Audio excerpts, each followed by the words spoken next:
guys, and welcome back to the Gold Coast Titans Frontline Podcast. This podcast is all things related to the Gold Coast Titans men's, women's, HostPlus Cup. Bing, bong, fantastic team right now. We've been absolutely flying in the men's game. It's always a great pleasure to talk about the men's game at the moment. We had a good run for a little bit, and now we're definitely in the nitty-gritty, that's for sure. But at least the women, they're back in the premiership muscle. See, that muscle right there? That's actually my arm, and that trophy is what we're going to be getting in just a few, not months, about 5 weeks now, when we're going to be in the grand final. Actually, how long is it? And you know what? My name's Blaze. I'm from BKRsport, and I'm here alongside Dane from Clarkey's Rugby League column, a very big fan of sitting in a corporate box on a beautiful air-conditioned, platform that he can be a part of, whilst everybody else sits there, sweats it up, could pass out from the heat, and watches our team have nearly 50 passes. How are we doing, Mr. Clarkey? Very good. Not quite as good as I was in that corporate hospitality. Shout out to Mr. Tristan Merlihan, the CEO of TopSport, principal partner of the Tweed Seagulls, partner of the Gold Coast Titans. Beautiful corporate experience. Absolutely appreciated it. And I will tell you right now that at times during the game when the Roosters scored, I actually got my iPhone 15, which does the 20 times zoom, and zoomed right in on you, and I could see the dejection on your face. Yeah. And I felt that way as well. That was actually me trying not to die in that heat. Yeah, that was me trying not to die. So at least, it's good that you were able to be entertained by that there. But it's actually meant to be even hotter this week for our women's game that we'll talk about in a little bit, to be completely honest with you. So, yeah, no, really, really happy for you over there in the aircon while I'm there on the drums, slaving it away with Roosters fans coming at me left, right, and centre. Mate, free beers as well. So it was marvellous afternoon. Thank you very much to Tristan there. But as Blaze said, guys, we love everything Titans here, unless it's the Tennessee Titans. If it's the Gold Coast Titans, we love it. Nothing against Tennessee in particular. We're just not a Tennessee Titans podcast. We are a Gold Coast Titans podcast. So if you are new here, please consider subscribing and liking on YouTube. Or if you're listening as a podcast player, we would appreciate a 5-star review on whatever platform you are listening on. Final thing is to follow the Frontline on Instagram or join our Facebook group. That is where you'll get news throughout the week, exclusive ticket giveaways, and exclusive photos of Blaze, mate. Let's move straight into our Titans news segment. Our first ever NRLW standalone game this Saturday at 11 a.m. They are opening up parking at Cbus for easy access for everyone. Adult tickets are starting at just $15. And we'll be wearing our exclusive and incredible 2024 Indigenous jersey, which we're also the first team, Blaze, to have Indigenous jersey that represents both the NRL and NRLW and be worn in both leagues. So I can't think of one good reason why you wouldn't be there. Can you? Well, I'll be there. I'll tell you one reason why a lot of people might be a little bit scared to go, and that is the heat that is meant to be coming to us on Saturday here on the Gold Coast. You wouldn't know about that being down there in Canberra, obviously, which is basically Antarctica of Australia. But, on the Gold Coast, we have a really hot day coming up. Apparently, it's going to be like 34 degrees. And the parking is, so when we had the doubleheader last year, the parking, you can just literally park at the stadium, like literally right there. Like it's great because obviously the attendance isn't as what we see with the NRL and whatnot. So, no, it's really, really easy access. Obviously, do get out there. I will be there. And we're going to be as loud as we damn well possibly can be. But, yes, obviously, I will give advice to people. If you are bringing your family, you are bringing your children, please sit on the western side. The eastern side is where I sit and the front line sits. It is directly in the sun. The western side, I would not usually encourage other people to sit away from us. I would like them to usually sit with us, but I am thinking about your health and safety here, and that it's not easy to sit where we do over there on that eastern side. So if you do come, obviously get plenty of water into you. I hope the stadium has opened up a whole heap of places for you to get drinks and whatnot. But also there are bubblers on that western side. Sorry, we don't have them on the eastern side. On the western side there are bubblers. So definitely keep hydrated. And the game, because of the fact that it was meant to be 11:40, but because of how hot it's meant to be, it's been pushed to 11 a.m. So do get there early, and please pray for me. I mean, pray for me, because that is going to be hot on that day in the front line, on the drums, with the direct start right on us. Yeah, man, I'm super excited for this game. Obviously, I won't be there. I've been away from the family for the past couple of weekends, so we'll be watching on television, but super excited to see what sort of numbers we can pull. I think that in terms of NRLW atmosphere outside of the Knights, we have created the best atmosphere for a while now. So really excited to see how much of the Gold Coast gets out and supports our team. I would argue that I would argue, unless the Knights are going well, or they've got a double header, I would actually, and I think we kind of went back and forth on this last year towards the back end, was that whether we were or the Knights were. I would genuinely say, well, no one's as loud as us because they don't have a reverberating stadium and a crazy man on the drums and people chanting, each and every set kind of deal like we do. I genuinely would say that you look around, and in regards to pure size, yeah, sure, I reckon the Knights probably win us out there. But also there are probably some factors there that do lean into that, with the fact they've won back-to-back premierships now, and the fact that a lot of their games are double headers leading into the men's game, where last year the men's team were doing really, really well towards the back end of the year. So people were easily going to be like, oh, yeah, I'm going to go there. Our men's team isn't doing well. So it's like, why go early, especially when it's as hot as it is up here, why go early into the men's game if the men's team isn't even doing too well? So, I genuinely will say that our women's support is the loudest across the competition. Mate, I love it. You're a big part of that, as is the front line. So please keep it up. And if you can get there, make sure you do get behind our women's side against a tough Sharks side as well. AJ Brimson, exactly right. 5 from 5. About to be 5 from 6, though. AJ Brimson, he will undergo groin surgery, mate. So he'll begin rehab early and be ready for the 2025 preseason. And our only other bit of news, Talia Fuimayano has been charged with a grade 2 careless high tackle. She has been suspended for 2 games, so she will miss this week against the Sharks and next week against the Eels. Let's stick with the NRLW theme, mate, and go straight into our recap. We defeat the Sydney Roosters at home, 26 points to 6. I'll kick us off with my recap. I'll go first here. And I feel like, mate, this was the best case scenario for our club. We were staring down the barrel of 3 defeats in a row, which we didn't experience last season, and really derail our season. And that's why you'll see we had a bit of fun with the thumbnail and said the season's back on track with Shaylee as Thomas the Tank Engine there. But look, we were expected to lose this one to the Roosters, whether you were looking at betting markets or tipping, whatever it might be. So I would have to say I was happy with a win under any circumstances, let alone a 20-point margin. A 20-point margin is absolutely incredible. So let's stick with the positives on this one. Number one, completion rate. Up around 77%. You guys know in the NRLW, I like to see around that 80% mark. So it's no shock to see this scoreline in hindsight, especially when you factor in the Roosters had a 52% completion rate. Now, personally, that is the worst I've ever seen. And that was mostly due to our defense. We only missed 25 tackles in this game. They had 35 sets in total. So I'm very happy with the defensive effort here, putting them under pressure.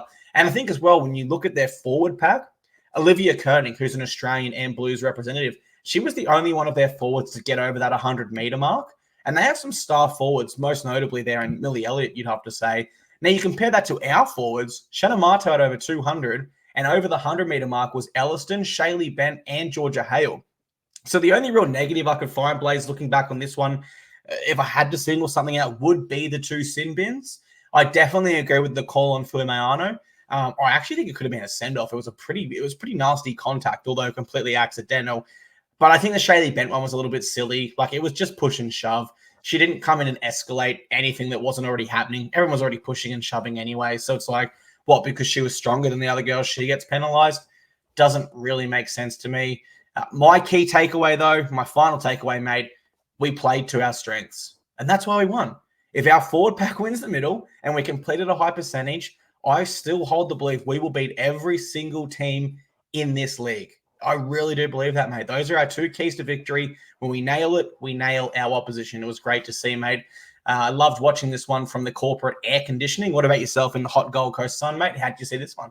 You really are unbelievable. You really are something else, mate. You are something else. But you know what was something else?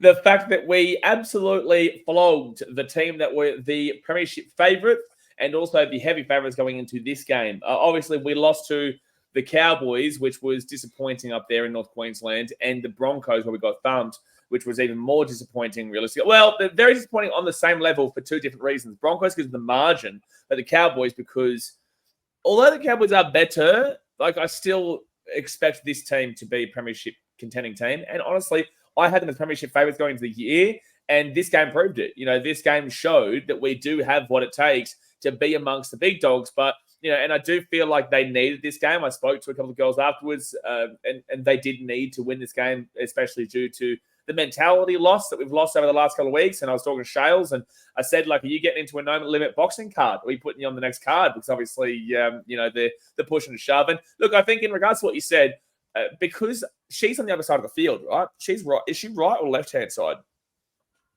She is left-hand side, I believe. On that edge with Abby Chapman, I believe, yeah. Yeah, so then she didn't even need to come across. So maybe you might be right there. If she was across on the other side of the field and had to run all the way across and then kind of encourage a little bit more, then I guess I could see it. But if she's on that side there, then, yeah, that's a little bit odd. But overall, when they were going to bin the Roosters player, who unfortunately ended up getting injured later in the game, they were also going to obviously bin one of our girls for that very reason. I think that what was really impressive that Lauren Brown, she bounced back with an absolute bang. The last couple of rounds, we've seen that, again, overall, the team has been really down, but Lauren Brown is a big director. She is the woman that we look at to get us over the line, and unfortunately, she wasn't doing that the last couple of weeks. So I was really impressed to see her absolutely dominate this game and show us what, had her at the top of the Dally M's. And she would be, because I'm assuming she probably got 6 points for the Dally M's, she would still be top of the Dally M. When did the votes go behind closed doors for the women's?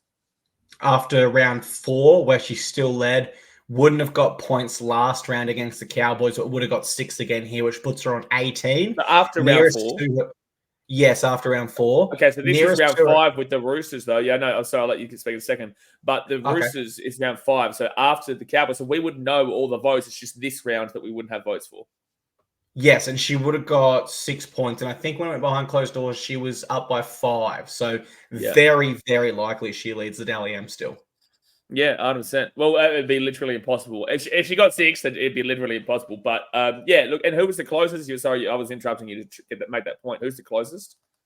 I can't quite remember who the closest was, but I can bring it up and confirm while you finish your points. I think it might have been like Abby Church or something from the Eels has been pretty good, or someone around those lines. But anyway, the point matter is that Lauren Brown was a key reason as to why we absolutely bounced back. And again, it was with a bang, because this Roosters team is no joke. They are a team that were attacking quite a bit in the first half, and we kept stifling them. And yeah, they kept dropping the ball, and we forced a lot of those errors. The Roosters, that completion rate was absolutely pathetic. And the Titans just, although still, I will say, still only attack down the left-hand side. They never attack down Georgia Gray's side. That is not even an opinion at this point. It is it's pretty much a fact that, they always go down the side of Shales, Jamie Chapo, and Emily Bass. And obviously, Emily scored the first try. And I understand that this is, I guess, a little bit of a critique, but also like, okay, if it's working, it's working. But they do love going down that side very, very frequently. And I mean, like nearly every single set on just every single play basis. I understand that you've got Emily Bassett, who's a Queensland representative, who is unbelievable. Jamie Chapo, who is one of the best players in the game, New South Wales representative, unbelievable. And Shaylee Bent, also previously a part of the Origin team, New South Wales, unbelievable. And I believe that's on Loz's side as well. So I understand how really tempting it is to continuously go down that side, but we also do need to mix it up, because otherwise the team's just going to know to prevent and defend on that side and know exactly what they need to do to stop that from happening. So I just feel like it is very, very repetitive. And we're not seeing the ball at any stage really go down Noel Williams-Guthrie's side, down Georgia Gray's side, and Zara Canfield. And Zara Canfield is just a solid worker, man. She's not like an X factor in regards to like the attack or whatnot, but she's a solid worker. So I do feel like I understand why they tend to go there, but I would like to see it go down the right bit more as well. I think the only other critique is that we don't need to score every play. When we're confident, when we're looking good, that's great. And, do pass the ball around a bit more, but also we don't need to score every single play, which is a critique that we have in the men's game with multiple teams and women's game with multiple teams. It's like when you start to get a bit of a roll on, the pass gets forced, and you don't need to force that pass, especially against the Roosters, where we were confidently winning this game throughout from the very start of the game. Our defense was holding up. Our attack was going well. It could have gone better. We obviously had to deal with that sin bin, which is actually what stifled a lot of the attack, because that was one of our halves, and Talia Fuimaono as well. So, there is I guess not necessarily a negative, I would say, but it's more of a maybe we should open up the field a little bit more across the attack, and then also don't need to score on every play. But also, this was a fantastic effort, fantastic game, and we absolutely flowed them. I actually really like that point about predominantly attacking on our left side. And I want to make 2 points in particular on that. I think, one, it doesn't come round to bite you until you do rematches with sides. And that's why we see in the NRL where you do sometimes first sides 2 times in a regular season, it is difficult to go 2-0 because they make those adjustments. Unfortunately for the NRLW, the rematches would come in the finals, and it's sudden death from week 1. So that could be a real issue where sides could really cotton on there. And number 2, it's not like we need to have these super fancy plays and backline shifts to the right side. It's more so about shifting their defense that way, which then allows the large sweeping play with the fullback chiming into line out the left side. So I definitely agree with you there, mate. That is probably a critique that I would make add as in something to what you've just said on your point 1, is that last year when we played the Roosters at Cbus, we lost 30 points to 8. We got absolutely whooped at home. And then when we played them again in the semi-final, we beat them 12-0 in Sydney at Allianz. So it was very clear and evident that we did learn from that first game. The Roosters didn't adjust in that first game, thought they would get the same thing their way. And then obviously we came over the top of them. And it was a confident win there in the semi-final as well. So if you look back at it now, it's confident. When you were watching the game, you were like, ooh, scared shitless realistically, because that was our first big game in a long time across both codes. So, or both men's and the women. So, yeah, look, it is a good point because we would definitely need to adjust and to show a little bit more depth in regards to how we attack, which I guess does come down to, Talia probably calling the ball more to go to that right-hand side. I agree. And we still have Niall Williams-Guthrie out there. So I would say she's more noted as a defender in the NRLW, but certainly a player that's played sevens for New Zealand, where you have to have that attacking side to your game. So it's not like we're limited out there. And I really would like to see us do it a bit more. So that's a great call from you. In terms of the Dally M leaderboard for the NRLW, it did go behind closed doors in round 4. Lauren Brown only had a 2-point lead, so slightly less than I thought. But I believe she'll get the 6 points this week at the midway mark, which puts her on 18 and would mean she remains in first place, which is awesome for us there, mate. All right, I reckon we park NRLW recap there and move into the men's game, mate. The Roosters defeat us. No. There was only one Titans versus Roosters game on the day. And let's move into our 3-2-1s of the only competition that matters right now. Absolutely. And of course, we'll get into the affiliates recap as well. And of course, we will do the recap for the NRL for you guys, as difficult as it is and as tough of a listen it might be for you guys as well. Roosters defeat us 48 points to 22. I'll let you kick us off here, mate. I went first for the NRLW. If you can put into words, mate, break it down. What did we see? Just how do you think this one played out? Because it was ultimately very disappointing on Members Day, I would say. I will lean in with a positive and say Alofiana Khan-Pereira is a machine. Dom Young is out of the 100-meter race in the grand final, that's for sure, because Alofi absolutely gauged him. And that was an unbelievable moment for our fans to at least be a part of in this game. I was really, really happy for Lof there because he broke a record, a club record, which was his own, that he broke it last year. It was 20 last year, and then this year he's on 23 with 2 games to go. So, he is a fast-paced player. He knows what he's doing in regards to finding that try line and scored a hat-trick. So, yeah, really brilliant performance from him. The negatives is a ridiculous amount, and to clarify here for everybody, we are incredibly passionate about this team. And I don't believe that anyone could say that we don't absolutely love every single one of these boys and absolutely love and want to see every single one of them succeed. But at the 30th minute mark, this team completely clocked off. Like, it was absurd. And before anyone uses the heat as an excuse, well, guess what? The Sydney Roosters also played in this game in the same conditions and were much better equipped to deal with the heat and the tiredness and the motivation to win. But not even just the motivation, the discipline to win. I'm currently doing 75 hard right now. I'm at 49 days deep, which is, I know, nothing to a lot of people, but it's all about discipline, not motivation, because motivation will only get you so far, and discipline will make sure that you do what you need to do.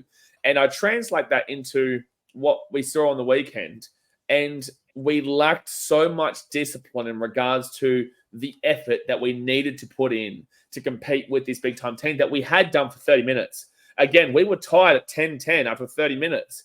We were tied, and then at half-time, what was it, 26-10? So at, let's go back here and have a look. Crichton scored in the 3rd minute. So that's 4. Dom Young, 22. That's 8. And then, that's right. So Daniel Tupou, Sam Walker, and Daniel Tupou. That's 3 tries in the last 10 minutes of that first half. And Sam Walker missed one of them that I made in this, which was beautiful to get back at Hainsey. But he got 2 of those 3. So, yeah, it would have been 26-10 at half time when it was 10-10, 10 minutes prior. And that right there lost us the game. You know, that threw the whole game apart from us. It was great to have a few bits of individual brilliance there by Lofty in that first bit, but overall, it wasn't good enough. And we got flogged. You know, and there is a difference between the way that the Roosters cared and the Titans cared in this game. And it's not like we're saying the boys didn't care, but you can see that the discipline and the motivation is so desperately different to a team that obviously is still playing for something.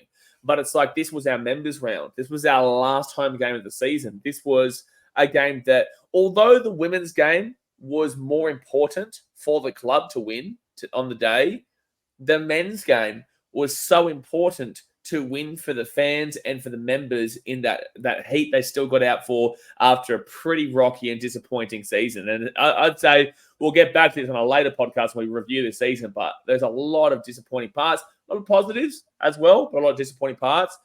But this game was so disappointing to end the season at home because it really just summarized how we played for large chunks of the year. Not the entirety of the year, but if I was to look back at 2024 as we currently speak, I don't know, and this is what I'm saying, we talk about this on a later podcast, I don't know if I am too much, it's only a couple of days ago the game was, so I'm too focused on the most recent game, but I would summarize this season as a similar result to what we saw, because, yeah, unfortunately, it just wasn't good enough. So I'll let you speak here, and I'll obviously interject whenever, but I was pretty disappointed again by the lack of discipline going into that second half and just not being up there for the fans. I would agree, man. Like, you know, we made a big play in the 2023 season, and that was to remove Justin Holbrook after we had a win and to bring in Des Hasler. And we did that in a way that the media didn't know. It seemed like it happened very quickly. And at the time, it seemed like it was the right decision. But we haven't improved as much as we would have hoped this year. So it has been disappointing from that aspect, in my opinion. But onto this game specifically, I literally think it's as simple as we didn't play 2 sides of footy. And it really is as simple as that. We've shown again we can score points, but that's never been an issue for us. I don't think any fan of the NRL has ever looked at this Titans team and said, well, they're just not good at the moment because they can't score enough points. It's always our defense, and that's what has let us down yet again in this game here. Now, the Roosters in their last 4 games... Actually, you know what? I'm going to ask you a question that might actually transcend the sport here. But in regards to the way that people view the Gold Coast, because you're right, at no point have we ever really had that great of a defense besides maybe 2010, 2009 kind of deal. But at no, we've always been a very attacking-minded team. Do you think that we are the Gold Coast Titans? The Gold Coast is flashy, it's bright lights, it's, you know, exciting when people think about it. It's a place that people, it is a very show-off kind of place. Do you feel like that would transcend into rugby league here, where the team is always wanting to show off and there's no nitty-gritty like you see with like the Bulldogs, you know, Belmore, you know, that tough upbringing is at points, maybe not the wealthiest area, but they are very, very passionate. You know, you go and have a look at Canberra, where you are, you know, although there are wealthy parts of it, and it is actually quite wealthy for the most part, the fact is that there is kind of like a segregation from everybody else where they feel like they have to work harder to kind of bring that name out there. But with, you know, the Gold Coast, it just seems like maybe the players buy into the reputation of the name of the city, if you know what I'm saying. And if you're playing there, it's just all about being flashy. Would you agree? So I got 3 thoughts on that straight away. Number one, if that is the mindset or the way that it's playing out, it doesn't really have a place for it in rugby league. You have to be defensively hard-nosed. So even if that's the way or the mentality this group feels about the Gold Coast, it just doesn't have a place in rugby league. I'm not saying it's this group. I'm just saying, like, as a collective over the years, like, it's a conversational point. And I don't even think, like, when we say this group, not even this club, like, really, it's all sporting franchises in the Gold Coast you could probably make the argument of underperforming for. Number two, if it absolutely is the only way, and there's no way that mentality can be shifted in this sporting region of the world, then you really got to lean into it. Like, I think it was sometime in the 1980s, not Chicago, the Detroit Pistons, where, like, it was known as a bad area, and they just went and signed a bunch of bad boy players, and they partied hard off the court. They, got into mischief, but they played hard, physical, defensive Dennis basketball. Rodman and Isaiah Thomas, they would literally bash their opposition on the court. So maybe leaning fully into it is the answer if we can't solve it. But number three, I also don't want to overreact. I do want to give Des Hasler one more year.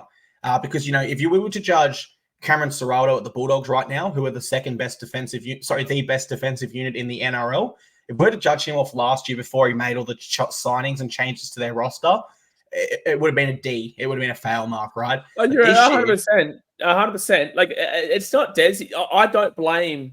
And again, this is a conversational point that I brought up that I would encompass the entire history of the club rather than just this year. I just think it's a continuation. But I will also say, Desi, this is not his team realistically. Desi hasn't been able to sign. Like, there's nobody here that's been signed by Des.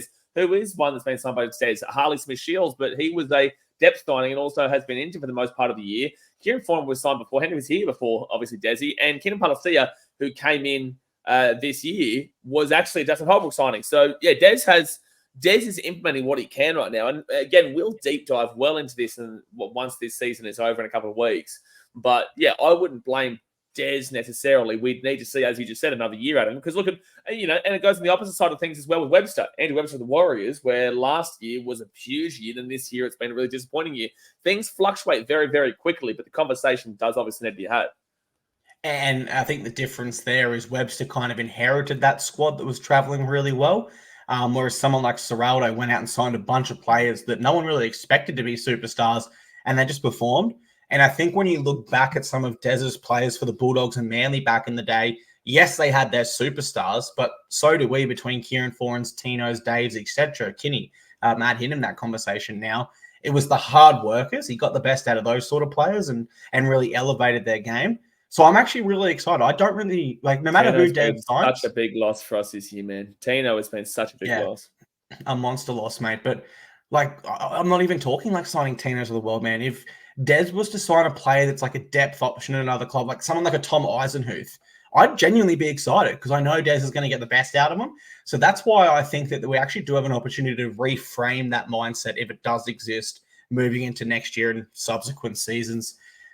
Back to this game. This is probably an excuse, but I do want to point it out. The Roosters in their last 4 games now, including over us, have averaged 40 points per game. So it's not just us that has struggled to defend against them. Knowing that, and they were averaging 37 points per game in their last 3 coming in, I'm not too disappointed. They are a really great attacking side at the end of the day. And I'll say it, they're a better side than us right now. That's the cold, hard truth. They are a better footy side than us. We're in the bottom 4. They're second on the ladder. But I do think the difference in this game was how they played as a team and as a unit. And I found some really great stats that break that down. So they had 10 line breaks to our 5, but we had 44 tackle breaks to their 35. Now, the difference there, in my opinion, is we had players that created opportunities through individual brilliance, such as a Lofiana Khan-Pereira with his hat trick. Whereas every time the Roosters made a break or an opportunity, they were like seagulls. They couldn't wait to all get around that ball and support each other. You look at how many players have try assists in their lineup from this game, and you also consider they scored 9 tries. They made 10 line breaks. We had 4 tries from 5 line breaks. So every time they made a line break, they were kind of there for each other and supporting the football, whereas I just felt our line breaks and tackle breaks were all individual brilliance initiated. We weren't really playing as a unit there. The other thing that I do have to point out as well, they really exploited one of our edges. You look at their 9 tries, 7 came to left side players. 1 was to James Tedesco, who floats side to side, and the other was Dominic Young, the right winger. So our right side defense did really let us down in this game because that is 7 of the 9 tries down their edge there. Another, I don't like to point out individuals, but I will try to frame this in a respectful way. Brian Kelly, unfortunately, did have 4 individual errors in this game, and his tackle efficiency was at 62.5%. So just over 1 tackle for 1 missed throughout the contest. And it has been a long season, and we know BK's is a bit of a diamonds or rocks player. He can come up with the play that'll win you the game, but he can also come up with the play that'll lose you the game. But I just feel as this season's dragged on, we are seeing some of BK's rocks come out a little bit more often than his diamonds. So I'd really like to see some consistency back. I'm going to jump in there. Yeah, I'm going to jump in there on BK as well and say that, yeah, you are right that towards the back end of this year, we are seeing a lot more rocks than we are seeing diamonds, maybe except for Broncos game or just a couple of games here and there where we know the diamonds that Brian Kelly does possess. He has been, a really solid and quality player for us, and he cares. I know he cares about this club. He loves this club and is not, just to really reiterate to people, he is not going out there with the intention to not play well. It's just unfortunately not coming up Millhouse for BK at the moment. He is a fantastic human being. But yeah, there is, there was a moment, there's a couple of moments in this game where, and this is the thing as well that's hard, right? Because we don't know if Des is telling him to do these things, right? This is the thing that people don't understand is that, when people go so hard on these individual players, and I'm not defending BK necessarily, but I'm giving an option to defend if this is the case, is that maybe Des is saying, chance the arm. Maybe he's saying, no one's going to expect you, BK, to kick this ball through or do this little dink and whatnot. Maybe just go for it if you feel like it's right. And unfortunately, when BK feels it's right, is not the right option. It is very massively hit or massively miss, and maybe Des needs to rein that in now. If that was the case, and he did say, and the coaching staff did say, hey, listen, chance the arm a bit. So I would say that, yes, now rein in a little bit. But I will say that this conversation, I'm actually really excited for the offseason at this point to talk about this year, individual players, and how we do shape this team going forward. Because obviously Carter Gordon is knocking at the door, but you don't know if he's going to play 5'8". You don't know of halfback, or you don't know of centre. Like maybe they do shift 4 and back to the 6 next year, and they put Carter Gordon 7 if JC's not working out. Or maybe they've just put Carter Gordon to 6 and it falls to the 7. Or maybe he goes in the centres for like a BK or whatnot. So it'll be interesting to see how it does go. But yeah, this isn't having a crack at Brian Kelly as a human or anything else. It's just saying there is a lot more lower moments at the moment, and we need to see, as he's named this week, we need to see you have a lot more of those high moments, or just balance the game out more. Just balance it out. I don't think that we're saying here that we need to see you play that flashy style. Maybe the coaches are, or maybe you're deciding to do that. I don't know. But as fans, or myself, and speaking of myself and Clarkey, we just kind of want more of a balanced act is what I would say there, so that we're not always having to say, well, rocks and diamonds, if you know what I'm saying. Exactly right, because we've shown we can score the points, right? But when we do make these errors as individuals, that's what puts us under pressure in defense. And then we do have those poor time periods, like you pointed out, minute 30 to minute 40, where we concede 3 tries all of a sudden, and mentally we feel like the game's gone too far and our players aren't in the right state to, really compete for that full 80. So I've got 2 thoughts on BK for this stretch home in our final 2 games. Number 1, I wouldn't actually mind seeing him move to the right side and bring Phil onto the left. I just feel that Phil is more of an attacking player, right, which will suit Alofiana Khan-Pereira. And then Jojo's been really solid on defense this year. So I think pairing him with BK could be really handy as well. Or secondly, do we give BK a rest in the final round in the centres and give Carter Gordon a debut in the last round? I don't think he's in our top 30. Oh, we wouldn't be able to. Okay. Yep, good point. Because otherwise, I think Des would do it this week, or I don't think he'd do it again. Oh, maybe against the Panthers, but also this is a valued option that I saw someone comment in one of the Facebook groups, is that Des wouldn't want to kind of put him in there now so that for next year, because I believe 100% Carter Gordon comes in at some point next year, as in at the beginning of the year, somewhere in the team at some point of the team. I don't think Des would want to put him out there now so that the teams are still guessing about who he is and what he plays like as a player in the NRL at the beginning of next year. So I think that it's a risky play, but it's a good risky play. It's not like a bad risky play, but I think that it is probably best to actually just leave him in, especially considering Keanu Kenny would have won the Rookie of the Year this year if he didn't play the back end of last year, which would have been under Desi. I know it was under Jimmy Lenihan and whatnot, but yeah, I would like to see Keanu Kenny win that Rookie of the Year because he deserved it this year, but he played a little bit too many games. But yeah, look, I think that we'll kind of move past this because I don't want to keep talking too much about BK because I do love him as a bloke, but I just think that, yeah, we need to see more of a balanced game from him right now because there is just too many of those rock games. Oh, and I'll make a promise right here. When BK gets his form back, not if. I know he's classy enough, and even if that comes next week, we'll be the first ones here to say, well, bloody well done, and be right in his corner supporting him. So, and that's when someone will be like, oh, but you guys are saying this about you. You don't know him. You do. I had that about JC. You know, when I said, I know I've been going on a little bit long here, guys, but when we were talking about, like, I said Keanu should be fullback, and I said maybe Brimo to 6, and you said no, Brimo 1 and JC 6. Well, you know, I copped it from one bloke on one of our Facebook groups saying something like, oh, but, you know, you didn't want JC in the 6. And by the way, I'm still hesitant about whether JC is necessarily our 6 in the future. You know, I'm still hesitant about kind of how we do our spine and whatnot. So just want to throw that out there. But also, like, we're not actively going against these players. We're just kind of providing an opinion that we believe. We want, at the end of the day, this team to win the competition. We want to be the best team ever. So we're going to talk about it, and it's going to be public. And we may have an opinion then that changes the next week. You know, if you watch a great game from a player, and then it happens that, you know, people hold too much weight over one thing you said at some point in the past. And it's like, well, my opinion's changed at that point. That's very true. Very true, mate.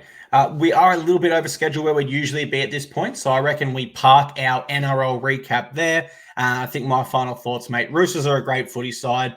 I was disappointed and I acknowledge we were poor. Maybe I was a bit optimistic, but I did expect we could do a little bit more for our members because we have typically been very good in that membership slot. Alrighty, so now we will move into our 3-2-1s from last round, starting with the winning side. Let's start with the NRLW. I feel like they've earned it. Let me kick us off with Lauren Brown, 2 tries, 2 try assists, 16 tackles. How many did she miss? 0. And of course, she had 360 kick meters there, mate, in total control of this game. Had the ball on the string. Incredible player. Lauren Brown might be my favorite player. Sorry, Brimson, but I actually think he might have been overtaken. Brimo might have to drop into second, man. Brimo's been my favorite player since he debuted. I remember his first game. I remember his first try. But Lauren Brown is a different beast right now. And I'm sorry, Brimo. You are slotting into second. Lauren Brown gets my 3 points, mate. Who gets yours? Yeah, it's going to go to Lauren Brown. I've got to say, she's our first legitimate... What did you say, sorry? You just. That's my favorite player. You're just copying me. I'm about to say that she's our first opportunity at a Dally M.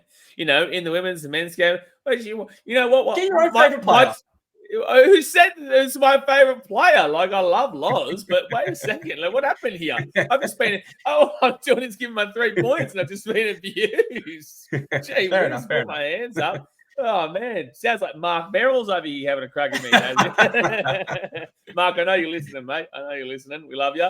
But yeah, you and Clarkey and Sam and that just bully me all the time. It really is really hurtful, mate. Hurtful. I'm really hurt. No, we love you. Anyway, so my 3 points. Is it okay if I give my 3 points now, Dane? Or yeah, but you have to say to Clarkey's favorite player, Lauren Brown. Okay, so 3 points is going to go to Lauren Brown. We're going to ignore that Muppet over there. 3 points is going to go to Lauren Brown. She is our genuine first opportunity at a big-time award. Like, obviously, Karen Murphy received Coach of the Year, and that is a fantastic award. But the Dally M is what everybody always looks at, whether that be the men's or the women's game. And in the men's game, I don't think... in 2010, did we have anyone who was close to Dally M? Was it Scott Prince? Did anyone come close, you reckon? Continue on and stay tuned. All right, I'm staying tuned. Yeah, Lauren Brown, 3 points. She was absolutely fantastic. There was, just a brilliant game all round, scoring tries and just moving the ball around beautifully. Got also a couple of try assists as well, line break assists, you name it. Just unbelievable, man. So, and like you said, defensively, she was absolutely perfect. So, overall, you can't go too far past her. You're probably still looking at that, so I'll go into my 2 points. And I'm going to give it to Evania Polisi. I think that she was, again, just a big reason as to why she's a top 3 fullback in the game. Obviously, you're looking at girls like Tamika Upton, who is up there as well, and also the Dragons fullback, who does some really good stuff. And there is some great fullbacks across the league. But Evania Polisi, fantastic. 2 tries, 178 meters, 2 line breaks, 1 line break assist, 1 try assist, 9 tackle breaks, which is just absolutely massive. And then also 7 tackles made for 0 miss. So the 2 players that I've given as the 2 best in this game did not miss a single tackle through 23 of them, which is a fullback and also the halfback. So really impressive stuff there. Also, no ineffective tackles for Vanya, so it was even more perfect as well. So yeah, that'll be my 3 and my 2. Great call there, mate. Scotty Prince was halfback of the year in 2010. I can't find the full voting. And in total, we've had 6 players receive Dally M awards, though one of them was Ryan James for the off-field award, and one was Rookie of the Year in Ash Taylor, and the other was Holden Cup Player of the Year in Kane Elgee. So really, well, James Roberts for Centre of the Year as well. Yep. Can you guess the other one? Can you tell me if it's recent or old? It is old, 2012. 2012. Geez. Okay, who do we have in that team then? So, and you're saying it's a positional player of the year? Positional player there, yep. Geez, all right. Because we weren't that great that year. That was the year after Spoon. Who was still playing at that point? I'll go. Was Greggy Bird playing for us then? Yeah, I believe he was, but I can tell you it's not Greg Bird, but similar position. Oh, similar position. Is it Buff? Anthony LaFranchi? No, I might be Nate after Miles. him. Oh, Nate Miles, of course. Yeah. Back row. Good old Nate Miles. Yeah, I agree with you on the 2 points, though, for the NRLW, mate. Avania Politi. You summed up all the stats. Incredible defensively and in attack. Really, it's a perfect game. I don't think we could have asked too much more for her. So I'll move straight into my 1 point, which was Shannon Marto. 23 runs, 201 meters, 21 tackles for 1 missed. I think on form this year, she has been the best forward in the NRLW, and I'm just so excited that we have her in our side. I actually heard rumors last year that the Roosters really wanted to sign her, and I was like, if we lose her to the Roosters, I'm done with the NRLW. But nope, she is a Titan here to stay, and she gets my 1 point this week, mate. Who gets yours? Yeah, Shannon loves the Gold Coast, man. Shannon loves the Gold Coast and loves her cookies. That's for sure. After that Broncos game, she just went, I want my cookie. It was very funny. Anyway, I'm actually going to give it to Georgia Hale. I think that it's quite ambitious to say that she's been the best forward this year. I would say front rowers, but I would honestly say Georgia Hale has been having a really underrated quality season because of the expectations that she does have to have these games. And, she's got these expectations of making all these massive tackles and all this type of stuff. Well, she's also improved on her attacking game here, getting 141 running meters, which is actually quite above what she would normally do with the 2 tackle breaks and the offload. But 39 tackles for 2 miss, that's a lesser game for Georgia. That is a lower game in regards to the standards that she makes in regards to tackles. But because of the fact that we didn't have to defend too much overall because of these completions, that is still a big shift, man. That is nearly, again, double the next best on Brittany Bradley-Nardi and Shannon Marto in regards to the tackles being made. So I think that she loses out a lot in regards to, she's not obviously that flashy player in regards to that lock, but she is one of the best players in the game. And, Shannon Marto could be the best forward, but I would also say Georgia Hale is alongside her, if not above her as well. One thing for Georgia Hale, although she didn't have as many tackles this round, she still averages 50 per game this year, which is more than any player does in the men's game, which has an additional 10 minutes. And the next closest to her is Kennedy Charrington on 37. So she averages more than 13 tackles more than second per game. Like we said last week, man. Like we said last week, she averages more than the record that was set until last year. Yeah, she... it really is incredible, man. It's I don't know. I don't even know how to sum it up. It's just, because she also runs the 100 meters also per week as well, right? She also acts in the link role. She leads the NRL and decoy runs as well. So even when she's not getting the ball, she's still active there. I don't really know what to compare it to except that season in the NBA where Russell Westbrook got a triple-double, which in the NBA, you've got to be doing a little bit of everything and at a very high level. That's what she's doing. Yeah, decoy runs, double the NBA to the NRL would be a try. Try, assist, and maybe a offload or something like that. Yeah, well, she is doing it all, man. So she's putting together one of the best seasons as well, which is awesome for our club, mate. On to the NRL 3-2-1s. I think it's pretty obvious who's going to get our 3 points. It has to be Alofiana Khan-Pereira with that hat trick. Really exciting. Once Dominic Young did score that try, I'll be honest, mate, I actually got worried. Crap, he could overtake Loffy here for the try-scoring leaderboard. Bang, Loffy explodes, gets a hat-trick. Don gets stuck on 1, and he increases that margin now where he should finish with the top tries in the NRL, which means we'll win something this year. So thank you, Loffy. He gets my 3 points, mate. Does he get yours as well? Yeah, well, against Newcastle, I'd be backing him in for a couple, which we'll talk about. So I've got him guaranteed for that top try scorer this year. Would love to see him get to 25. That'd be just a really nice rounded kind of number there. But yeah, look, I'm going to give it to Loffy. Fantastic performance by him. 3 tries in the game. Broke a record that he broke last year. He's only like 21 years old, 196 meters. He had 3 line breaks, obviously, with 7 tackle breaks in this game, and made 4 tackles, with just the 1 miss. So that's actually really impressive because he does, he hasn't been known for his defense, but, to only miss the 1 tackle through the 5 attempts is actually really, really good for him. So, yeah, look, happy with that from the big loft. 2 points for me. Keanu Kenny scored a try, 220 meters, line break assist, and 3 tackle breaks. Another really busy performance. Didn't break the running record this round, as I joked with him. After I saw him at the Wollongong game, that was the first thing I said. I said, I think you broke the record again today, bro. When I saw him at the back, I said, mate, you didn't break the record. What's going on? That's not like you. Because he's just an animal for us this year. I love watching him play. So he gets my 2 points. Who's going to get yours? I just want to say as well that in regards to these forwards, like both them are topped the forwards with 116 meters. That is so low. And that's not me insulting Bo. That's just me saying that number of 116 to be the highest amount of meters made by any forward in this game is actually quite ridiculous. So we need to, really improve on that one, man. And we've got some big-time forwards in Jimmy Jolliffe, who is just coming back from injury. You can't really hate too much on that. Plus, made a whole heap of tackle breaks. Loved, actually, Jimmy's performance in this game through 43 minutes. Actually, I'm not really even having a negative on him, but overall, like, 116 meters as a top for forwards is really, really disappointing. I think I do have to go with Keanu Kenny as well for the 2 points there. Scored a try. That was just out of nowhere, really, in that second half with the 220 meters, like you said, and also had a very similar game defensively to Love.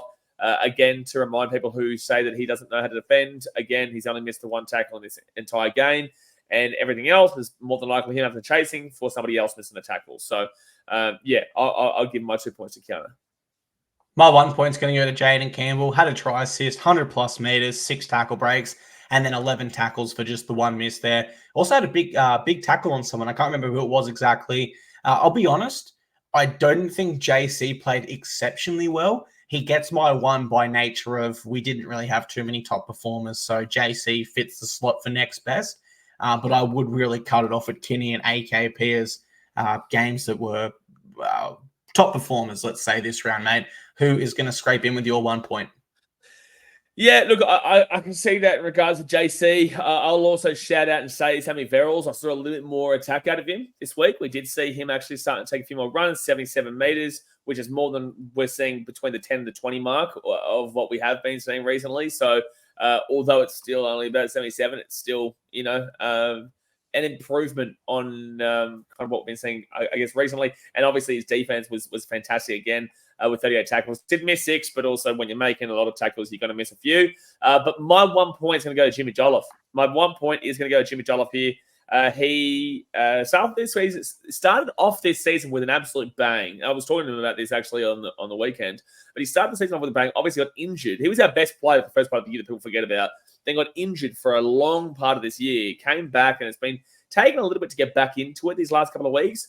But in 43 minutes, he ran only 15 meters less than our, most run meters for a forward. Also had 44 post contact. Had 6 tackle breaks in this game and also made 25 tackles for no missed. Did not miss a tackle. And that's impressive in a game that we conceded 48. Just remind everybody, we conceded 48 in this game, and Jimmy Jolliffe did not concede a single missed tackle throughout this performance. So, I'll go the big, as Hainsey would say, Jarman Jolliffe is how he would pronounce him. That's literally how he tries to pronounce his name. But Jarman Jolliffe is going to get my 1 point. Tell you what, I saw Hainsey post-game at the Roosters bus as I walked past, and then again at the Q1 afterwards. He's lucky I didn't knock him out. Let's leave it at that. And he better watch his back at the charity match. No, I'm only joking. He's a great fella. Mate, let's move on to our affiliates recap for the final time in 2024.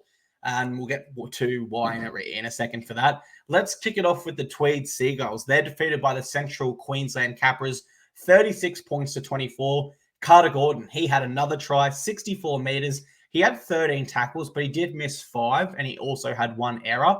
Isaac Fa'asuamala-Awi, he played 40 minutes. He had 6 runs for 58 metres, 25 tackles, and just the 1 miss. And Jacob Arlick-Winke, he played the full 80 in the back row.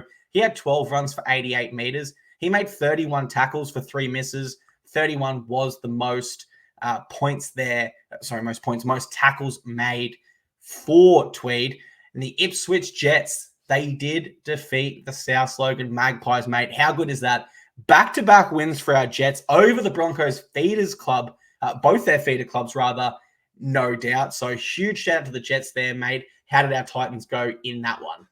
Yeah, pretty good stuff. I think Ipswich just changed coaches recently, didn't they? I think they changed coaches about a month ago, if I'm not mistaken. And obviously they've won a couple of games since, which is starting to show that maybe, going in this new direction is going to work out for them going into next year. Really good stuff. Jalen de Groot, who started to get a lot more people calling for him to have a quick little debut at the back end of this year. He had a try, 186 metres, 1 try assist, 7 tackles for just the 1 missed and only the 1 error. So, look, Jalen, maybe I wouldn't debut him against the Panthers, but like if you wanted to trial by fire, maybe give him an opportunity there.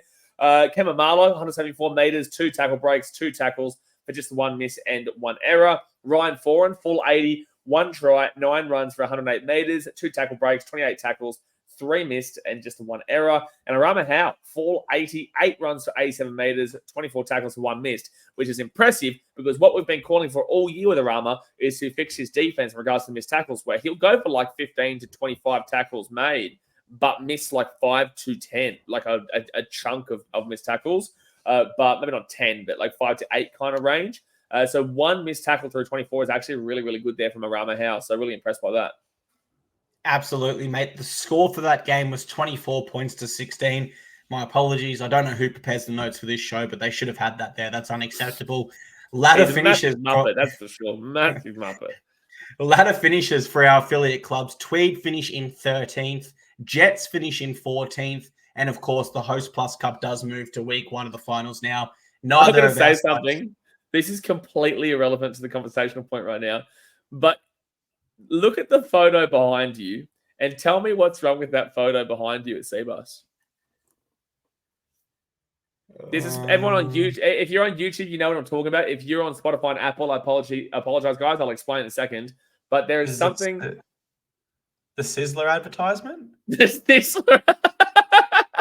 Sizzler's been like gone. They haven't existed for like 50, one of the greatest franchises. I love the cheesy toast at Sizzler. I'm sorry to interrupt everyone here with this random point, but it just shows me how old. I reckon that's Skill Park. I don't reckon that's Cbus. Yeah. I reckon that's Skill Park because Sizzler is the advertisement. I don't know what the other ones are, but that's definitely Skill Park. How old that photo is. Thank you for pointing that out, Sizzler. If you ever are listening or have a revival as a brand, reach out. We would love to be sponsored by Sizzler. After I finish my 75 hard, please. So I love the cheesy toast. That cheesy toast was the bomb, man. That'd be as a kid. That was the only reason we would go to Sizzler, so I could have that and then the buffet. Thank you for sharing. Tweed. Tweed. You know what, man? Like I said, I'm like 50 days deep into eating just keto and carnivore and whatnot, right, man? So, like, if I'm thinking, if something comes up in my brain of food, that's the reason, all right? Because I have to wait to the grand final so I can eat something. Stay tuned for the postseason, guys. We'll have plenty of food reviews here on the Gold Coast Titans Frontline Podcast for you all. No, Sizzler. All right. Look, mate, a little bit disappointing. Tweed finishing 13th, Jets 14th. Now, if you told me that our 2 affiliates would finish within 1 spot of each other on the ladder, I would have said you're crazy. But we have had a lot of injuries in the NRL this year, which I think restricted the ability of players to go back to Tweed. I think another consideration is as well, I thought Keanu Kinney would predominantly play off the bench this year or be in reserve grade. And can you imagine with Keanu's form right now playing for Tweed? Like it'd be Jared Hayne 09. Like he would have dragged them to the finals, in my opinion. So difficult seasons, not the best seasons for either of our affiliates. If you had to give a highlight or a moment that stood out to you for both, what would you say for, let's go Tweed first? For Tweed, I enjoyed getting down to my first Tweed game in a long time, being down there at Pegabeen when they beat the Western Clydesdales. Look, I think that my biggest highlight, like I'm going to use that as my highlight. I enjoyed getting down to Pigabeen to get out and support the boys. And, I want nothing but the best for the Tweed Seagulls. And unfortunately, it might not have been their year. But at the end of the day, it's always an enjoyable time down there at Pigabeen. So if you guys haven't been down there before, definitely get down there and support our feeder club when you can in 2025. Absolutely love it. I'll go the emergence of Carter Gordon in rugby league. Now, I believe he's scored in every game he's played for us this year. Correct. He's got reps in the centres. He's got reps in the halves. So I just think that little bit of experience for him before he heads into a full preseason, getting that taste of rugby league will really be key for next season. So I would use that as my highlight for Tweed. What about the Ipswich Jets? What stands out for you with those boys? I would have to say it was when we were down there in the Gong and we both found out together that they beat the Burleigh Bears, because obviously the Burleigh Bears were like second or third at the time and were a team that were our feeder club up until last year.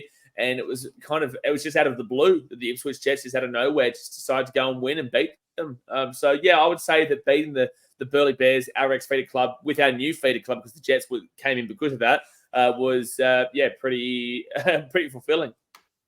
I'm going to go with that, but I'll also add on this week with their win against the South Logan Magpies. So that's back-to-back wins for the Jets to finish their year, which I just imagine for the players that have been there, particularly for the last 3 or 4 seasons, would have just felt incredible. I can't tell you the last time this club won back-to-back. Can you? Well, they won 2022? What have they won? Like 4? Last year they didn't win a single game. They have won. They won 6 games this year. That's a massive for them. They won 6 games this year. They won 0 for over a year. So it's been a huge year for the Ipswich Jets. So although, and guys, I know people are going to be like, but they're 14th. Like, who cares? Mate, they came last and didn't win a single game for over a season. Over, not just a season, over a season. So, and it was into a little couple of the first games of this year, and then now they've changed it around. And again, 6 wins this year. So really impressed there by the Jets. And look, they only finished two wins short of the Seagulls, the Cutters, and the Tigers. So yeah, they're they're moving on up. Obviously, they're a little bit behind the finals still, being 9 points behind finals. But I'm really happy with the Jets this year. 100%. So I just went and had a look there from 2021, 2022, and 2023. They won 7 games. So they won 1 less game this season than they did in their whole last 3 combined. Now, you can't really compare that with anything we've ever seen in the NRL. So it's been incredible improvement by them. Well done to them. And that will be our last. I would compare it with the Tigers. I'd compare it with the West Tigers and stuff, if you wanted to. They're about to win their potentially three wins in a row. So I would use them. But with that being said, or maybe the Knights, the 2010s, but I know what you're saying. Yeah, I said NRL clubs. So that immediately, they beat us. Never mind. Let's move on. That will be our last affiliates recap for 2024, guys. But of course, we will be back.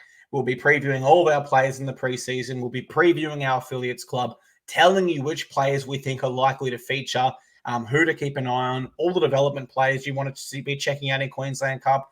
All of that will come in the preseason. So whilst unfortunately we don't get to continue our affiliates recaps, they will be back next year. I think post-season this year, again, obviously, guys, we've got to put out some. We will take a break through probably December or whatnot, but there is going to be a lot of podcasts that delve deep into like the NRL team and the women's team and awards and then also just other kind of things. I think we can also do a recap in regards to the seasons of our Ipswich Jets and also Tweed Seagulls that we can put out throughout the off-season. So, even in the off-season, guys, still stay tuned every single week where we'll put it out. And if we do take a break for a month or whatever throughout the Christmas period, then we'll let you know, obviously. But, we'll come back to it.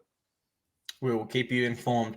Let's shift on to our preview side of the podcast now, mate. We'll kick it off with NRLW. This Saturday, 11 a.m. now, no longer 11:40. 11 a.m. If you don't believe us, double check the website. Cbus Super Stadium. We take on the Sharks. Talia Fuimayano is out, so Sienna Lafipo moves to 5'8" there, and I will kick us off with our preview here, mate. The Sharks hit this game 5 wins from their last 5. They are in first place, and I'm actually really confident they are due a loss, and we are the side to hand it to them. Now, when I look at these team lists, there are great matchups across the park. For me, most notably in the centers and the halves. I think we match up really well with their strengths, but when I break down the forwards, which we believe to be our strength, I actually think we can dominate in that department. Now, where we might struggle in this game, they're only averaging 8 points conceded on average so far this year. So just more than one converted try. So I do think we need to be really patient and adopt a really patient approach with our attack. Now, we can't get frustrated like we did against the Cowboys and try and force the issue and come up with all these errors. We need to be patient and we need to allow the points to come from sustained pressure as opposed to that individual brilliance, which we tried against the Cowboys. They do average more post-contact meters than us this year. They're first, we're second. So that could be a sign their forward pack has been in slightly better form. But I will back our forward pack until the day the earth stops spinning, if I'm absolutely honest. I think our girls will be up for it, and I think they'll get over the top of them. Final point for me as well, mate. They average the least amount of offloads of any side in the competition at 3.8 per game so far. So I actually think we have an opportunity there to really make them feel the pressure with our defense. And if they're not scoring points like they have been and their points aren't flowing, maybe they start to feel the pressure like we did against the Cowboys. They start to push that offload when they shouldn't. Or they start to throw that pass that they shouldn't. And if they do that, it's clearly an area of their game that they're not experienced in. So we could exploit them there defensively as well. I'll be honest, I don't think this win comes as easy as last week. Though I'll be honest as well, I didn't expect last week to come easily as well. But I believe in our girls. I believe in our home record. I believe in the frontline atmosphere that we will create. So I will say Titans win here in a tight one. And we hand the Sharks the first loss of their NRLW campaign, mate. How do you see this one when you break it down? Do you see it in similar fashion? I agree, absolutely. I'm very confident they're due a loss. And again, I think that this has really rejuvenated our team after that win against the Roosters that we really needed. If we had lost that game, I thought our season was done. And I said that openly, and I say it now as well. If we had lost that Roosters game, our season was done, especially with this log jam, is what I'm trying to say here, in regards to the top four battle. So if you guys don't know, obviously the women's game is 10 teams and there's only 4 that make it into the finals. There's only a semi-final and a grand final bang done. We're currently sitting in 6th position on 6 points. We are equal with the Cowboys, who are 7th in 6 points, but also we're equal with the team in 5th, 4th, 3rd, and 2nd on 6 points, which is the Eels, the Knights, Roosters, and the Broncos. So that means there are 6 teams right now that are on 6 points. They've had 3 wins apiece. Our for and against is +3, which is only better than the Cowboys there. Only 3 points just shy of the Eels and about 15 points shy of the Knights. We did give the Roosters a good beating, so we kind of brought that back down, but we're still 27 short of theirs. We're well and truly away from the Broncos because they've been getting some big wins. Now, the Broncos play the Cowboys this week. So that means that one of those 2 teams, I'm assuming it'll be the Broncos, one of those 2 teams will go to 8 points. The Roosters play the Raiders, and the Raiders have been pretty poor this year. I'm expecting the Roosters to win. The Knights, they play the Tigers, who have not won a game so far, right? So I'm expecting the Knights to also win that, and the Eels play the second last place Dragons. So I'm expecting the Eels to win that game too. We're at round 5. This will be round 6. There is only going to be 4 more rounds to be played after that, 7, 8, 9, and 10. This is a very critical part of the season where we need to win this game as well. You know, I think we take on maybe the Eels next week. Actually, it is because I think I might be going to it because it's now near Penrith and whatnot, and I'll be down there for Penrith game in the men's. But the Titans need to win this game to stay in touch with that top 4 battle and also then be 2 points shy of the Sharks, who are in first position, because I still believe we can finish in a top 2 position.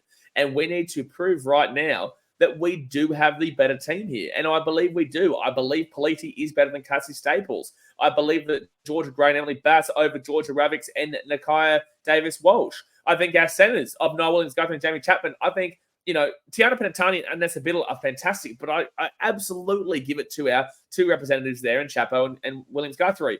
Lauren Brown's the best halfback in the competition right now. Actually, the best player in the competition right now because she's top of the Dally M. I've got her over Taylor Preston. Sienna Latipo coming to the 6 alongside Emma Tonagato there for the Sharks. I would give that one to Tonagato. Latipo I see more as a ball-playing forward 13 kind of deal, or 14, but also can play in the half. So I'm really looking forward to seeing her come back. But again, she's also just been injured. Like Ellie Johnston and Holly Wheeler are probably 2 of the better battles here for Shannon Martin and Elliston. But I'm giving it to Martin and Elliston there as well. And I'll do that every single week. Number 9, Bradley Nardi versus Quincy Dodd. They're both they're both very, very good. I think that's probably a wash there, in my personal opinion. The back rows of Bennett, Foliaki, and Rhiannon Byers, both Canfield and Bent. I think Bent's actually Shales has started to do really well recently and really started to reinvigorate that form that got her into the New South Wales team and whatnot. And then 13, you don't even have to ask me twice. Georgia Hale over Brooke Anderson, simple as that. And then I really do like our bench as well over the Sharks bench. So Matakino Gray, when she came in the other week, she did not miss a single tackle. Riley Jorgensen, we know how tough she is, like a Clark Brilliant, and Lily Rose Kolk, who is still doing a great job there as that 14. So I'm really confident we win this game. And you know what? I'm going to say something crazy here. I'm going to take us to win 13+. I'm going to take us to win this game well. I think the Sharks are overhyped at the moment. This could easily come back to bite me really, really hard.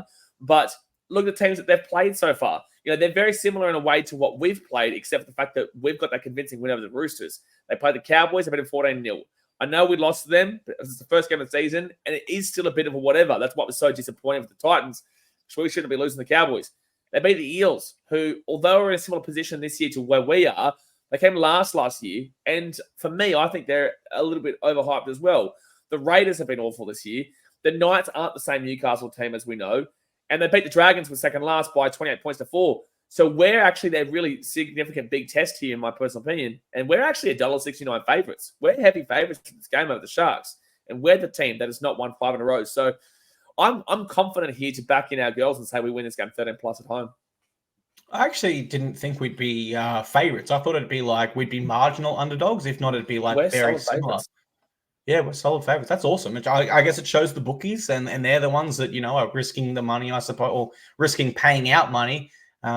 They also are putting the respect on our Titans that we have, mate. So great preview there. We've both got us winning, and let's go get it, girls. Let's keep our season on track. Choo. On to the NRL preview, mate. Slightly less exciting because, of course, our season is unfortunately dead and buried for another year. I'll still be there. Woo! I can't wait to drive down to Newcastle. How fun. Yeah. Woo! It's right after our women's game. So I'll go from the women's game directly into the car, drive down. Oh, nice. Yeah, I tried to convince my Knights friend to go, but he wasn't very interested. So we verse the Knights, 2 p.m. Sunday, McDonald Jones Stadium. They welcome back Bradman Best. That moves Dylan Lucas into their back row. They are missing both their normal back rows of Kai Pearce-Paul and Tyson Frizzell. Just the one change for us. AJ Brimson is out, so Philip Sammy resumes in the centers. I look at this game, mate, and the first thing that, well, I guess two things pop out to me straight away. Number one, we suck in Newcastle. I'm not going to sugarcoat it. We suck in Newcastle. It's very hard. It's a really elegant way of you saying that, actually. It's quite beautiful and eloquent of you to explain it in such, phenomenal terms, because it's the truth. I've been hanging out with Billy Slater. What can I say? I've really worked on my vocab. And of course, the Knights should have a bit of confidence here, mate, because they will know before this game, if the Dolphins have lost to the Broncos, that the Dolphins season's dead. Why I say that is because they'll look at us as a winnable game.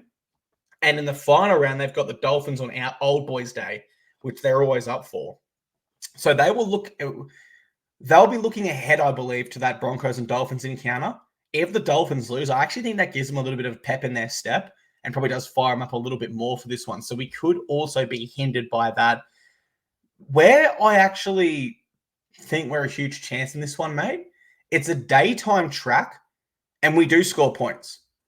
You know what I mean? Like the Knights, for whatever positives you want to say about them, so for this, you're right.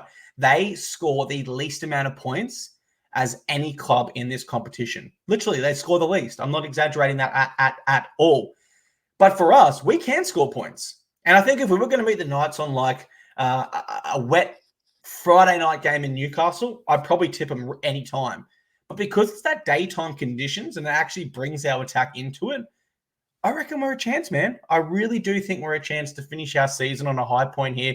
Get the win here. Fingers crossed the Panthers win and we get an understrength Panthers side in the final round. That being said, mate, they have won 4 of their last 5 games over us. They did beat us at Magic Round earlier this year, albeit controversial. And they have beaten us every single time at McDonald Jones Stadium for the past 8 seasons. So we can't come into this thinking it's going to be a free winner, an easy one, mate. It's going to be a tough one. Do you think our boys can get it done? And how do you break this one down? I think that there is a major benefit here to be playing on the Sunday in the regards to the fact, as kind of similar to what you've said there.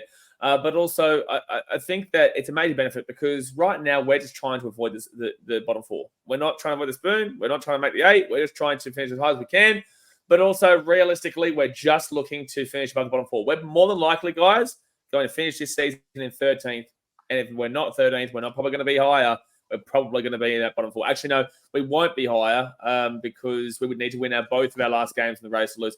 Anyway, whatever. That's not the point. So the point that I'm making here is that the Warriors, who are in 14th, they're on 21 points. Who cares about the points differential? They played the Sharks in Cronulla. Now, the Sharks have to win this game to, not necessarily stay in the top 4 right now, but this will actually guarantee them a top 4 spot if they won. So I believe the Sharks beat the Warriors there at Cronulla. That keeps Warriors below us regardless of the result.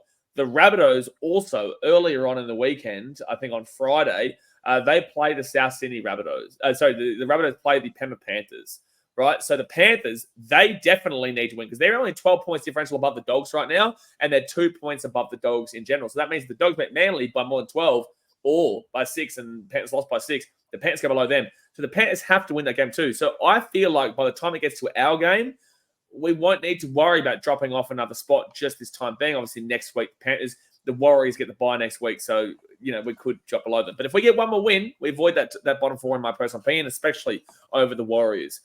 So I feel like there won't be as much pressure to avoid that. But I also will say the Knights are awful. I'll say this to you guys right now. We're awful. We have been awful recently for sure. We've had our big points throughout the year. We've had our good moments. But at the moment, we are playing quite dreadful. But I don't think that we are as bad as this Knights team is because as you just pointed out, and I say this on stream most of the time on BKRsport, is the Knights can't attack. They can't. And when you go and have a look at their defense as well, they've given up 490 points this year. We give up 602. So we give up a lot more than them, but we're scoring more than them. And it's actually, I will say to you, although we do seem like a very attacking team right now, I'm going to give you a bit of a negative, is that they've scored the lowest with 420, but we've only scored 462. We've only scored 42 points more than them. And that's inclusive of a couple of absolutely big floggings of the Broncos and also the Warriors there. So that's a little bit disappointing to actually see. But overall, I think that if you put the Knights best up against the Titans best, I do give us this win, but I just don't know. I don't know what team's going to come out. I don't know if they're going to come out with a care factor. I don't know if they've checked out. It seems like they've mentally checked out in regards to the way from a fan to player viewpoint. It looks from our perspective like the boys have checked out on the season. And I get it. I kind of checked out a little bit too a few weeks ago in regards to that kind of, I think the Dragons game, maybe in Wollongong. I was like, okay, no, I'm officially checked out here. That doesn't mean I'm not going to speak about it and passionate about it and still get to every single game. I will be there in Newcastle and I'll be there in Penrith next week. But you checked out. And I just hope the boys aren't. I hope they get up for at least one more game out of the 2. And if they're going to get up for one, it has to be this one. Because next week we play Penrith and Penrith. It's their last regular season game at home until they burn their stadium down. All right? They're literally destroying their stadium, Penrith, and playing at CommBank for the next couple of years whilst they build up a stadium in Penrith. So I don't believe we win next week. I think we have to win this week. And if we win this week, we finish the season in 13th. And I'll take that to avoid the bottom 4. So the Knights this year averaged 19 points per game. We averaged 21, so slightly more there. They averaged 22 points conceded per game. We're at 27. But a lot of those points I feel like were earlier in the year. Look, I'll be honest, I'm not confident, but I do have belief. Now, last week, I will be the first to say my belief against the Roosters was fool's belief. I shouldn't have, there was no right with the stats, I suppose. But as I understand, Des Hasler really challenged this team at halftime last week and at full time in a really strong stance about what kind of football side do you want to be. So I'm going to predict that a Titans side in daytime conditions with nothing to lose, viewing this as their last chance to win this year, do come out with some of their best footy, and we do see some beautiful. Points scored. Know something really beautiful here? There would be nothing more fulfilling. There'd be nothing that would get me going more in Newcastle this Sunday to knock out the Knights from finals contention. Because, guys, they are playing for top 8 spot. To knock the Knights out from finals contention as revenge for that absolutely ridiculous call at Magic Round. Yes. That would be the most fulfilling thing, and I would rip into Newcastle because that we got slapped up. Our fans got slapped up as if we were crazy. At BK dropped the ball, that we were stupid, all this type of stuff from Newcastle Knights fans. Well, I can tell you right now, I would enjoy nothing more than to stand there and just put my arms up in celebration that we stopped this team and their fan base from making the finals or having even a chance and saying we officially ended your season. Dude, when you first started saying that, I was like, really? The Knights? Like, they're not that controversial of a side. Like, I'm more focused on us getting the win for us than ending their season. But when you just reminded me of that, end it. End it. Kill it with fire. Absolutely. Oh, wait, that's what you're saying? I thought you were going to go on with something else. I thought you were going to go with something else there. Look, I'm going to go and I'm going to be hopeful. I'm going to believe. I'm going to have faith. Have a little faith in me. I'll go for the Titans by 1-12. I hope Newcastle. I hope Nilso from What's in the Castle. I hope the United. I hope all you Knights content creators are watching this right now. As I say that I want you to remember my face when we beat you, and I will enjoy and just know that I will have the biggest smirk and smug face possible in your own stadium, as I know that you cannot make the finals because of us, because you shouldn't even have 2 points right now because of that Magic Round. You can say, oh, BK dropped it. You're a liar. You're all lying to yourselves. So I'm just saying, if we don't have expectation, we lose. So be it. You know, we've been here before. But if we win...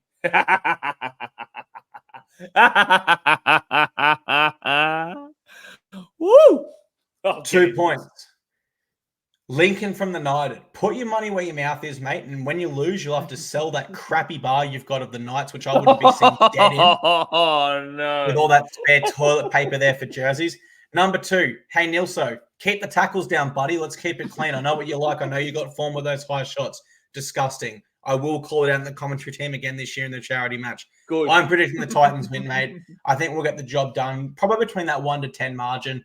I can still see the Knights putting a few tries on just because we do have those lapses in defense, but I'll back our boys to get enough points. 1 point field goal, extra time. I'm getting lit. I might stop 75 hard if that's the case. I just have an alcoholic beverage and just start going, woo! I just start getting crazy. That's what I'll do, mate. Get into the buddy frying the front line, because otherwise we're just going to keep insulting Newcastle after your nonsense Magic Round. Daniel Nilsson to come from the crowd, put a high shot on.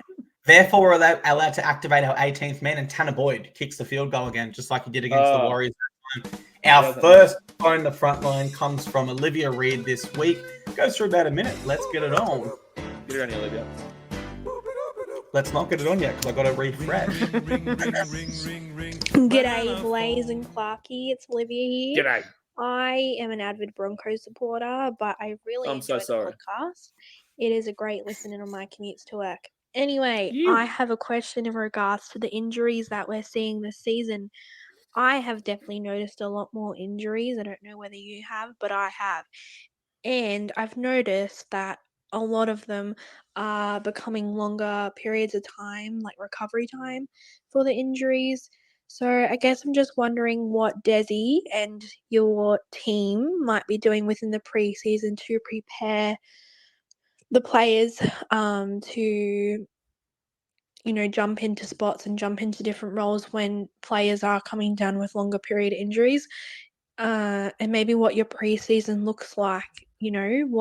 What do you think Desi might be doing to prepare them for the new season so that they can continue to excel? Because I honestly think that the Titans could be the next big team. I don't know why, but I just do. Anyway, love you guys. Bye. Oh, thank you very much. Clark, be careful before you speak, Clarkey. This is a Broncos fan, and they're asking us about our preseason. They're asking us about how to get rid of the injuries and whatnot. Be careful about what you say here. We don't want to ruin anything in regard. We don't want to let you guys know it up there in Brisbane what we're doing, so because we've beat you 3 times in a row, the Broncos. We have. But anyway, Olivia, we love you. Get around you. Clark, you can go with this first. Yeah, Trent Barrett's already been announced as one assistant coach. I'll be cautious with my answer because Olivia could be the next. You know what, Olivia? I actually think we're really blessed with our current squad at the moment in terms of versatility. we have so many players that can play in different roles. Like, I'll just name a few outside backs that are able to cover really everywhere, and that's AJ Brimson, Jaden Campbell.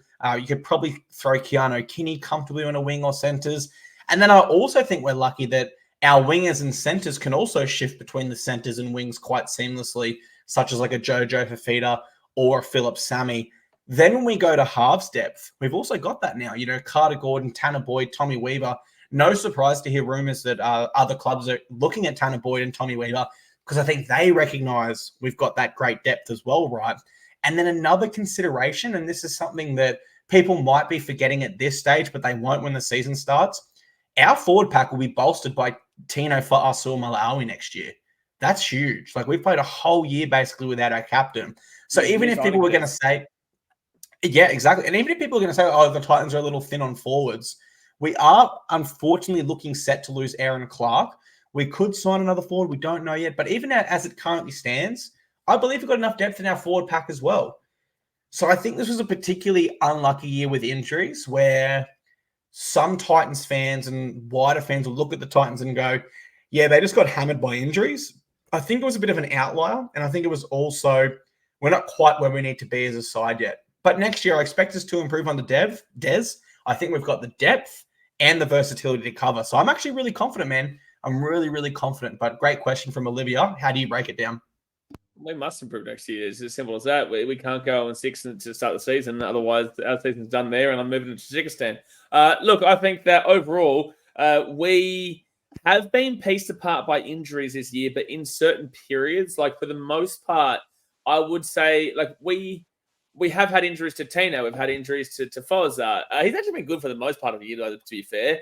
Obviously, Bremo's been injured quite a lot. He's got Tajikistan behind him as a flag. You know, like we luckily haven't been as bad as maybe like a Warriors and whatnot. But with that being said, our injuries have been so to key areas this year. So injuries are a part of the game, and injuries are going to happen. And as Clarkey said, versatility is the key thing there, where we can shift players here, there, and everywhere. Which is really, really good. So I'm pretty confident with how our team handles the adversity. I think that based on the fact that we have lost, you know what, I'm really impressed though, Sammy Verrills this year. He's been known as a real, injury magnet over the years, whether it be at the Roosters or it be last year for Titans. He didn't play many games at all last year for our club in his first year. This year, has Sam been injured at any point this year, or was it very, very limited? I think limited. I remember Chris playing hooker for a few games, but Sam could have even been coming off the bench for that. So I don't think he's missed too much at all, man. I don't think he's missed much at all, which is really, really good there for Sammy. But yeah, I'm pretty confident with how our team does kind of control that part. And again, this is Dez's first year. You know, everyone is so willing. And this is why it is absolutely ludicrous when you see people going, sack the coach, sack Dez. You know, Brendan Peterson, he's a character. He listens to this podcast too. Shout out, Brendan. He's a character. He calls it out all the time with his funny videos and whatnot on the Facebook groups. But, people are like, sack Dez, we're not getting the results. It's like, well, we're actually, by the way, fun fact for everybody, right now, we are above where we finished last year. And at the moment, it's our first year with a new coach. I know that we may have set you guys up for a little bit of too much excitement saying, like, Desi, when he went to the Dogs, he got to 2 grand finals in the first 3 years, which still could happen, mind you, next year, the year after. With Manly, it actually took a few years for him to become quite successful at the beginning part of his tenure there at Manly back in the early 2000s, mid-2000s. So, look, at the end of the day, the club might have hyped it up a little bit too much, which is a problem they do, but I also understand they're trying to give you guys hope. But it is a problem that the club does where they promise a lot and deliver a little. Then you've got like content creators like myself and Clarkey, the only 2 real Titans creators that there are on social media, that we have that hope and belief going into the future. And then you've got, the fans who kind of lap up everything that does get said, but you need to work in between to find out what you believe, but also take into account that we're telling you the truth. We're just giving you an opinion as well. But yeah, look, I think that injuries are a part of the game, and I think that we'll confidently get through it next year. And Tino's a new signing, and Desi might go and make a few signings. But I also will clarify before we move on here, Aaron Clark has not signed anywhere yet, guys. He has not signed anywhere. The player has not come out and said anything. The Titans have not come out and said anything. And I can tell you right now, the Warriors haven't come out and said anything. So although it may happen, and it does look likely to happen, I've got to really make sure this fan base understands we have not lost Aaron Clark yet. He is still a Titan. There has been no official announcement anywhere just yet. Fair enough. And to Olivia as well, what I will say is, given you said you listen to the podcast, we'll have a preview one out where what we do in our preview shows, you might have seen in our NRLW one this year, we go through each position and we call out who our key players are and who our depth options are. And then we say where we might be a little bit thin or a little bit too over as well. So we'll definitely break it down in depth once that roster is decided. But for now, hopefully that answered your question. All righty, there you go, Olivia. Our next Phone the Frontline is from Maxi, not from Blaze. Hey, boys, Maxi here. Haven't called in the last couple of weeks, on the low note. But, lots of people, I'm assuming they're going to be going, the performance wasn't good enough, this and that. But how good are the girls? Coming back, 2 losses on the trot. And I'd say last week was their own fault. I'd say they got beaten the first week. Absolutely. They beat themselves the second week, and they're back this week. I really think they took a lot out of the Cowboys game, especially by losing by 1 point. And I especially think they brought that back, I even headed there early this week. I don't usually do that to watch the game. And what a performance the girls put in. Bit of push and shove, love to see it. Haven't seen a lot of that in the men's game this year, but gee whiz, I can really see the intensity they're bringing up. And, I really hope that they just continue to build their premiership muscle over these next couple of weeks. But gee whiz, the boys weren't good enough. There was only about 2 good players on the pitch, AKP. Unlucky for Brimson, out for the rest of the season. But, no good keeping him out there if he's just going to injure his groin more. But, yeah, hopefully we can keep this, club on track. Those 5 wins in a row or whatever it was. Far out, I could feel the buzz around the club. But, yeah, thanks for all the content through the year, boys. I just want to say real thanks. And up the girls. Let's get this premiership done and dusted. Oh, thank you very much for those kind words there, Maxi, mate. And look, I agree with you. It's another season where, unfortunately, disappointing end to the men's, but we do still have a women's side that is not only just alive, it's thriving, and it can go all the way this year. And that's why we started the show this episode and really encouraged everyone that can get to the Gold Coast and get behind this team to do so this Saturday, because we put our necks out on the line. We make these predictions, right? So we don't come on here and make predictions for fun or, for the sake of it. When we tell you we genuinely believe we're a premiership threat and contenders this year in the NRLW, we believe it. We're behind this team all the way, Maxi. So completely agree with you, mate. Disappointing effort from the men's, redeemed by our women. And unfortunately, our season did follow a similar trend last year. But as you touched on last year, mate, to achieve something, you have to see it, or to be something, you have to see it, right? We've now seen a Gold Coast team in a grand final. I truly believe if our girls could go one better this year and win it all, it would inspire the men. It would inspire our whole Gold Coast community, and it'd really take us to that next level. So fingers crossed they can do it, mate. How do you break down Maxi's message? Yeah, look, firstly, Max, I appreciate all the regular listeners to this podcast, because it's not an easy team to follow, that's for sure.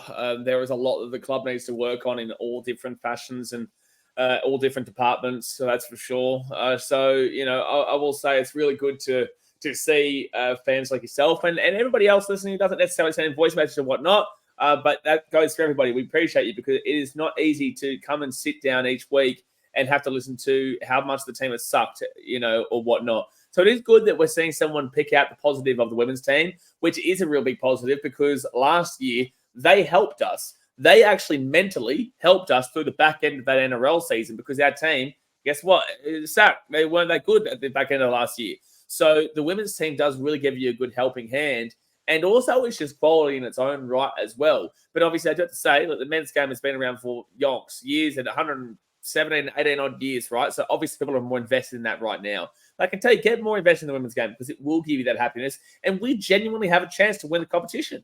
We genuinely do. So, I'll be there on Saturday. I'm really excited to get out there and support our girls again. And, if we beat the Sharks here, we're on here. We're on again. We're on fire. And the Sharks have a back end that is really, really tough as well. So, and I know they'll probably play the Roosters soon enough, who are going to want to bounce back after the flogging that we just gave them. So, yeah, I think I said my grand final was Titans Sharks beginning of the year, didn't I? I think you said the Sharkies will be up there this year, and you I can't remember exactly who you said, but I definitely remember you were high on the Sharks. I never would have said 5-0, but I'm pretty. I think I said it was either Titans Sharks or Titans Roosters because I knew the Knights would fall off a little bit because of the fact that they got a new coach and I thought they would fall off a little bit. But because the Roosters hadn't got their injuries yet, so the Roosters hadn't got their injuries. So it was between Titans and Roosters or Titans and Sharks, but I definitely knew the Sharks would be up there. Yeah, that's a great call, man. Alrighty, guys, we will call it there because we've been on for about an hour and a half now. That'll wrap up this episode of the Gold Coast Titans Frontline Podcast. But as always, we do finish with a massive shout out to all our listeners, followers, and viewers. We absolutely appreciate every single one of you. As you said, mate, it's not the easiest club to support. It's not like we're getting on here every week to recap 40-0 victories and we're having the best time of our lives. A lot of the time it is tough discussions. And it was a fun 5 weeks, but it was a fun 5 weeks. We beat the Warriors, the Eels, the Sharks, the Broncos, and the Dolphins. Those 5 weeks was that the 5 weeks? No, there was a gap between with Manly. 5 out of 6. And fingers crossed that's a taste of what's to come in 2025. As a community and as a frontline, we just got to keep believing, keep supporting, doing our part for this team. And we will see you guys next episode. Thank you very much again. Over to you, Blaze, for the final word. For that, we'll see you Saturday. Do not bring a jumper because even though it's still kind of winter, do not bring a jumper. It is going to be warm and spicy there at Cbus. If you are willing to put yourself through the heat, feel free to come and sit with us down there in the front line. Official Sports Club of Gold Coast Titans. If you are more than likely feeling like you're going to pass out or you just can't handle the heat, then please do go sit on the eastern side this week because it will be ridiculously hot in the sun.